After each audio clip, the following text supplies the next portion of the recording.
ऐका परत एकदा गोड गोष्ट मला माझ्या तोंडातून सांगितली. मला सांगायला अहो बाबा मी सुद्धा तुमच्यातला शिवभक्त आहे. मी शिवभक्त आहे तुमच्यासारखं.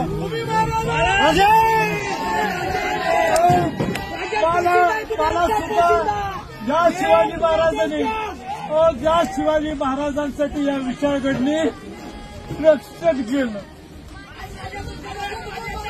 या शिवाजी महाराजांनी ज्या विशाळगडांनी ज्या शिवाजी महाराजांचं रक्षण केलं, ज्या विशाळगडांनी ही स्वराज्याचं रक्षण केलं, या विशाळगडावर छत्रपती शिवाजी महाराज, राजाराम महाराज, संभाजी महाराज, ताराबाई राणीसाहेब यांचं वास्तव्य होतं. आपली राजधानी रायगड, राजगड, जिंजी आणि आपली विशाळगड आपली राजधानी आणि इथं एवढं अतिक्रमण झालं.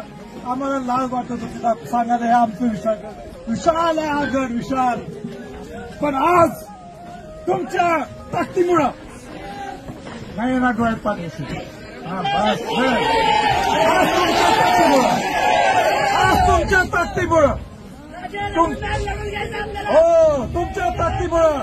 तुमच्या ताकदीमुळं आज सरकारने निर्णय घेतला आणि सरकारला निर्णय तुम्ही घ्यायला लावला. आता निर्णय हा आहे, परत एकदा सांगतो, उद्यापासून विशाळगडचं सगळं अतिक्रमण हे मुक्त होणार, अतिक्रमण ते काढणार. आणि जर त्यांनी काढलं नाही तर संभाजीराजे सर्व शिवभक्तांची गाठ आहे.